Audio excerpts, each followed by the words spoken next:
And we are recording. We're live. Welcome, welcome, everyone. This is Wendy. I did go ahead and mute you. It was a little too much background noise. So thank you, and thank you so much for interest in joining Balancing Life's Issues. I really appreciate it. I'm going to real chit-chat, and then you guys are going to send me off questions or comments. So I started the company in 1999. I've been a corporate trainer since 1989, and we have a particular mission statement. We are devoted and dedicated to having a positive impact on the health and happiness of all the people we serve. We talk to over 1.5 million people a year, so we're thrilled with our exposure, but we are a different kind of a company. So we look for trainers that have credentials, that certainly gets you in the door, that gets you on the phone, but we're looking for people who want to connect and change the world. And in this kind of crazy world, I think we all know that we need smart, engaging, inspirational, and we need people to keep that an action plan. So we offer a service that has been a niche and is and doing great, remarkable work. We partner in almost all of the time, but not all of the time, so probably 80% with employee assistance programs. Employee assistance programs are either a standalone, so there are EAPs, and there are also EAPs that are part of an insurance agency. And this is a contract between the company and the EAP, and we service the employee assistance program. So employee assistance programs are incredibly important to us. They also make sure that if we inspire and we do and motivate employees to get change, they have a number to call to get more help. So I'm going to stop for a second and just ask if there are questions about an EAP. And there's a chat feature. I'm sending off a chat. It's a little too noisy, but I just want to make sure that I'm not going to go into everything about an EAP, but are there generic, regular questions or any questions about what an EAP is?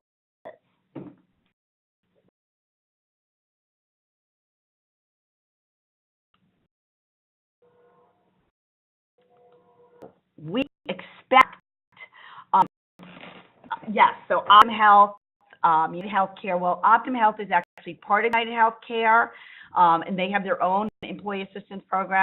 Anthem has their own employee assistance program. Aetna, Humana, they have their own employee assistance program, so that is correct. And we represent 41 EAPs. We actually do not work with LifeBridge. That's not one of the ones we have a contract with. We'd love to. Someone has a connection, go ahead and send me over. We are bringing on new EAPs all the time. I'm heading out to California to meet with some new ones in a few weeks.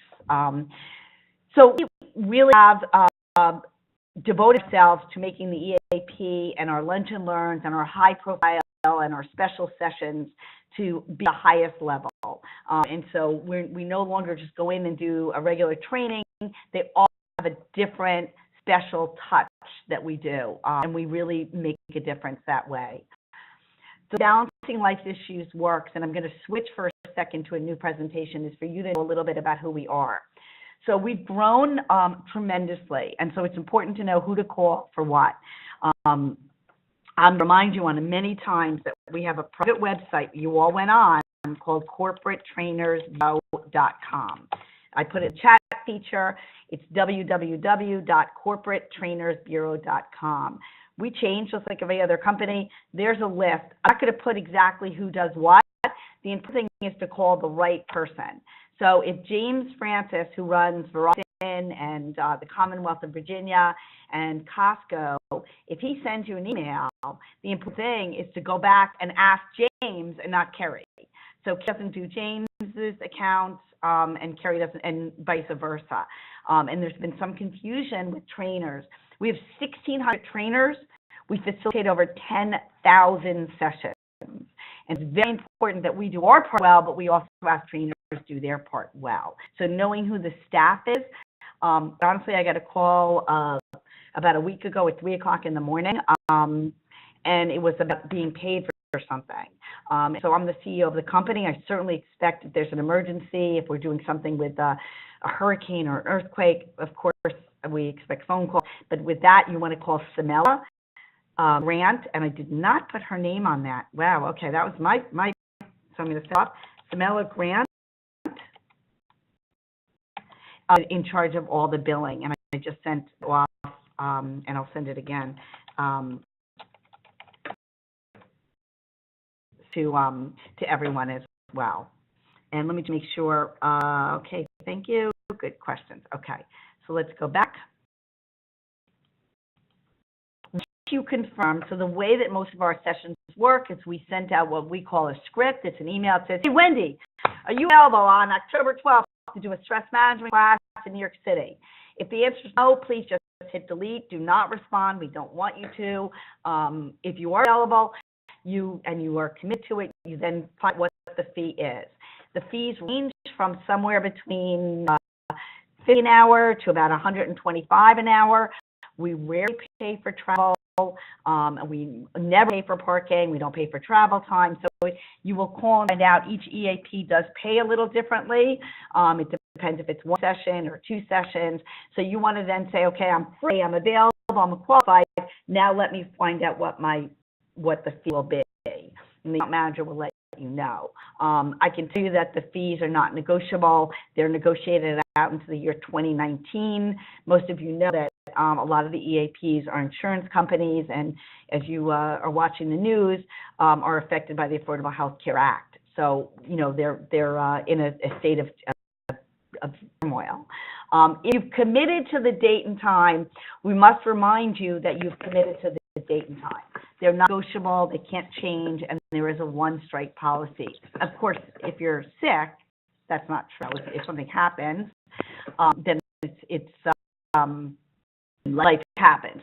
But you can't, just because you got a higher paying job or because you double booked yourself.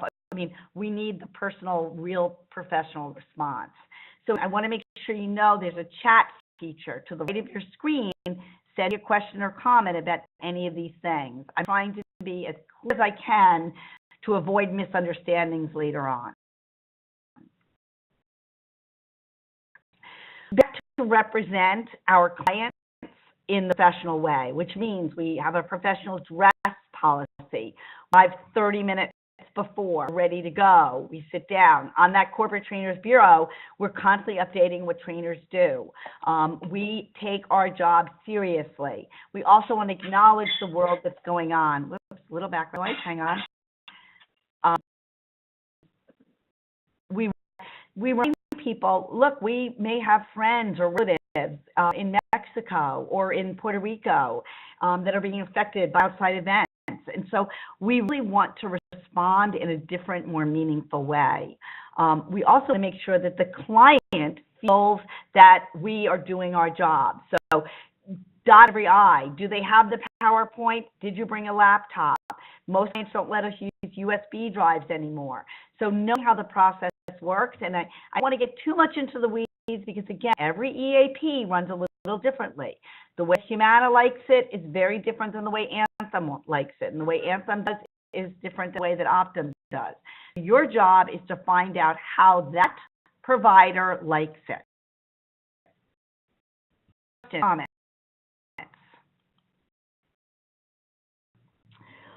A lot of resources with our confirmation process. So once you've confirmed, you go into a database, and then you will get an email saying, hey, Wendy, thank you so much for agreeing to do this class. Please let us know that you've talked to the client and you're good to go. And I want to tell you why that's so important. So, you know, sometimes things change.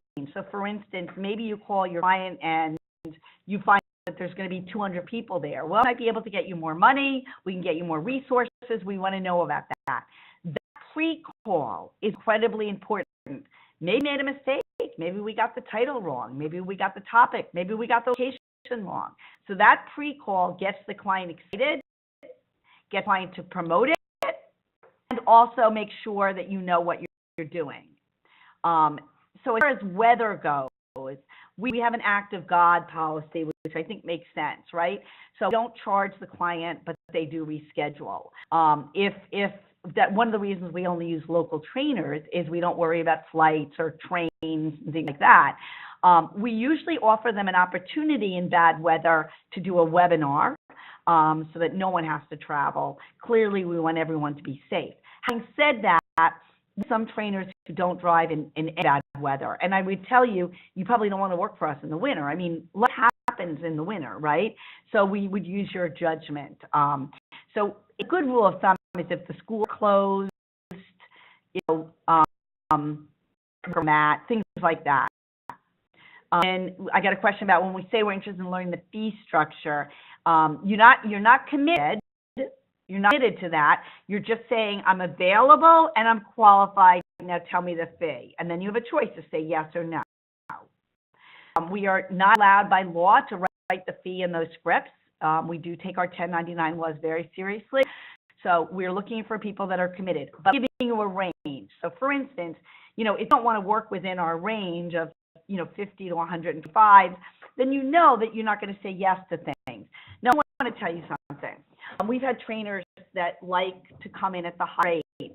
I've been in business a long time. I consider myself to be pretty fair, very fair. So sometimes we'll get sessions 3, 4, 5 in a day. We're giving those to the trainers that are willing to work for all of our fees. Someone comes in, you know, at the beginning and just takes the high-paying fees, right? That wouldn't be fair. I have trainers that have been with me for 20 years. So we have an idea of what the fee structure is. There's no question that there are trainers who do very well because they've established a very, very good reputation. They are very reliable. They're great trainers. They're super smart. They're super engaging. They're super easy to work with, and they get more work. So the questions, you guys are welcome to ask more questions as we go on too. I recommend the trainers have their own checklist. You know, in the beginning, I was very organized. I'm a trainer today. I know the way every EAP likes it, so I make sure I have that pre-list. I make sure I'm very organized. So I would suggest that your own checklist. There's no minimum. By the way, one of the advantages of staying in our database is you can work whenever you want. You have total right of refusal, so you don't have to do more. The more you do, the better the providers will know about you.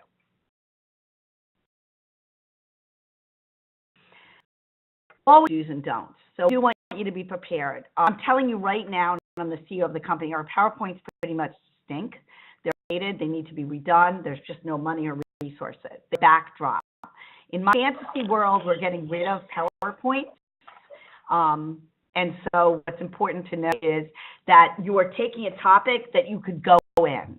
I'll also tell you that it happens all the time that the equipment doesn't work. Maybe there's no LCD. There's no way to project the PowerPoint.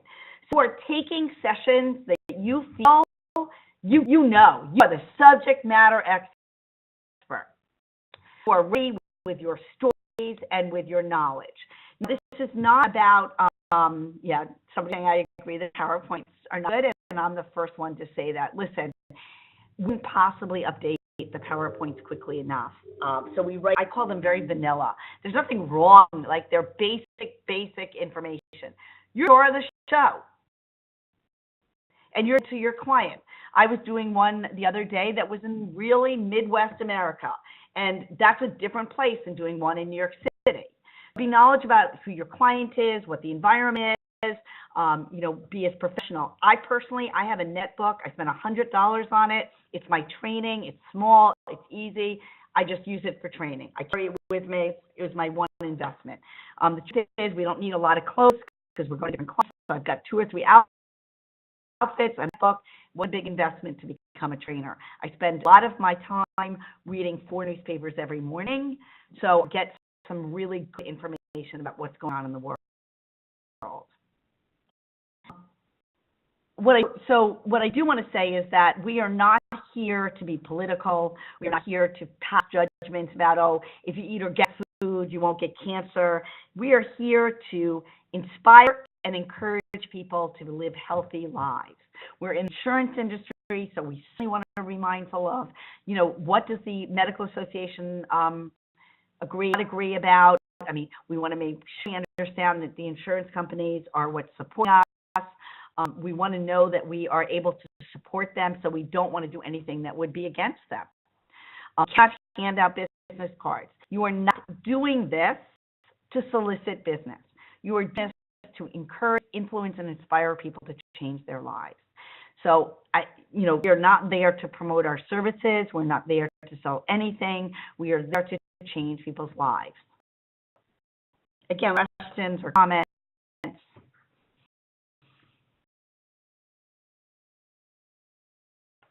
So sometimes trainers ask me, how do I get more work? So let me be very clear. I love being a trainer, and I've done very well financially. I've taken every job from my $50 job to my $500 job and above, the same. I'm a great trainer because I know my topics well. I read the top New York Times bestseller list. I read the newspapers. I talk to the audience about what they want. I have some good stories, but it's not the Wendy show, right? They're not asking me to talk about my divorce or my love life or my children. They're talking to me in a way that they know that they can relate to. From pre-call, where I call them up and I say, hey, it's Wendy. I'm calling from Anthem. I'm super psyched that I'm going to be doing your training next week. I get that client on board. I don't read from the PowerPoint. I am there to make a class engaging. For the trainers that do that, they get a lot of work. They get requested back. They get multiple sessions. They get the more money. So, we have to defend. We had a trainer go out the other day. She did an amazing job. She went above and beyond, and the EAP bought 10 more from her. So we are very clear on what drives business. So the fact that it's a very, very, very difficult field to get in today.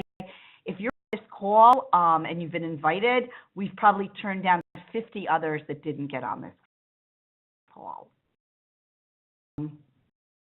Off a break after 8 months, back into distribution list. So some people are saying that they took a break.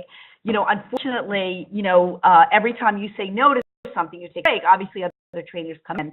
So you just start again. You get a really good bio. Usually, this person saying it was fun to work. You get a great bio. I would put a picture on the bio. It makes it nice. We send your bio out. So sometimes the providers or the clients pick. And so it's not an offline conversation. It's a conversation that says you're responsible to get us your best marketing materials.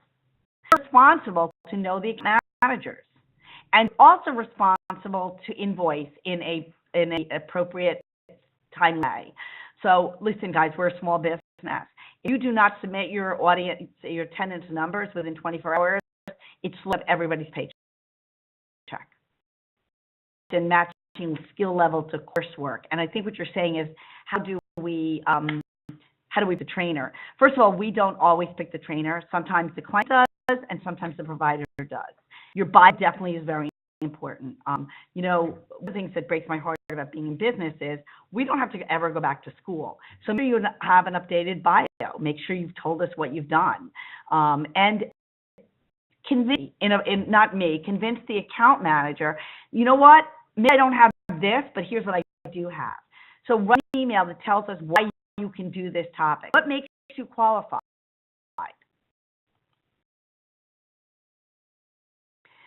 A few examples of bios. So it's a lovely regulated world that we live in. I can only tell you the answer is we don't send bios out. But I will tell you that if you go on my LinkedIn, I'm just sending my name, although you should all know it. Hold on, Wendy Wallner. If you go on my LinkedIn, it has a good bio, a good one for you to look at. LinkedIn is important. And they're short. So they've got your picture, they've got your story, and they have your education. Really 3 paragraphs. That's it. Any questions? Okay. I know I'm being a little redundant on this slide. I have to be very honest with you. It is a very frustrating process that some of our trainers are not doing their due diligence. So they're overbooking themselves.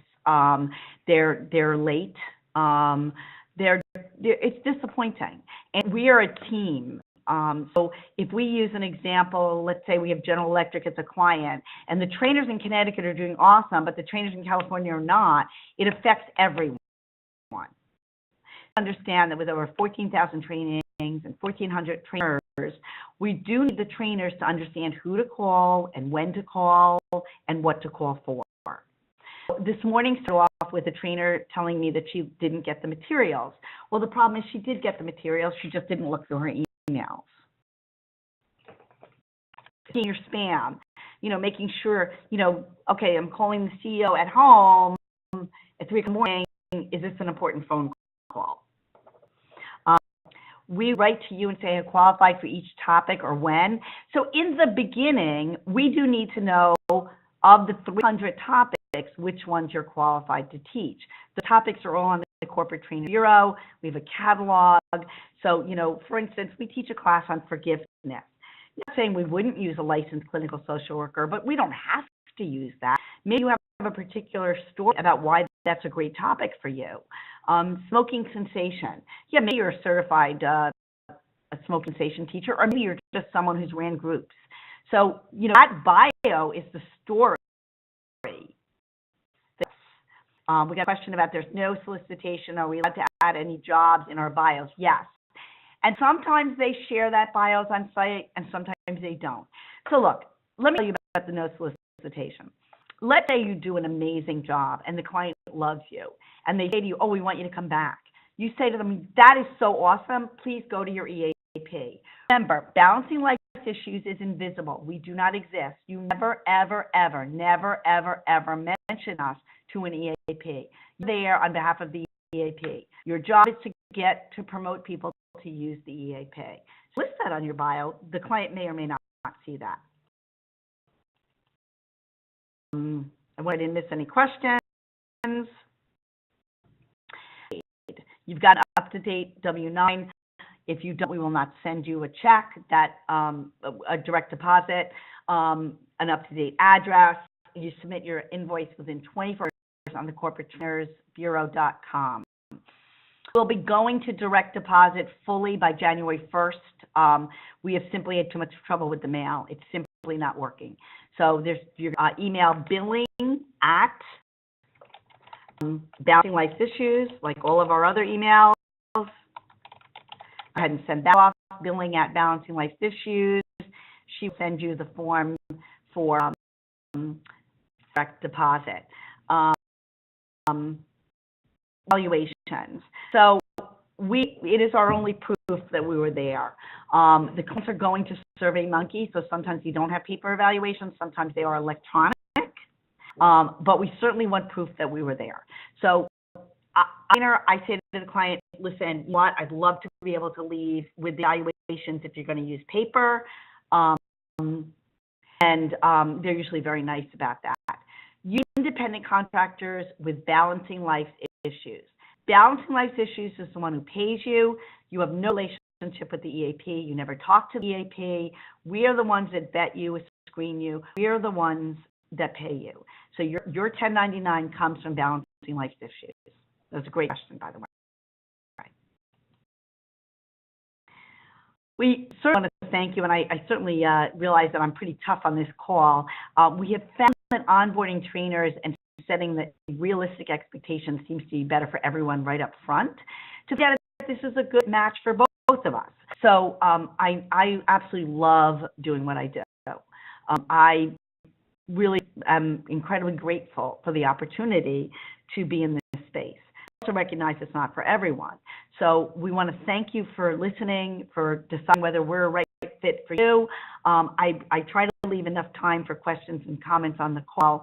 And again, I want to thank you so much for taking time out of a busy day to be with us. I'm going to stop recording.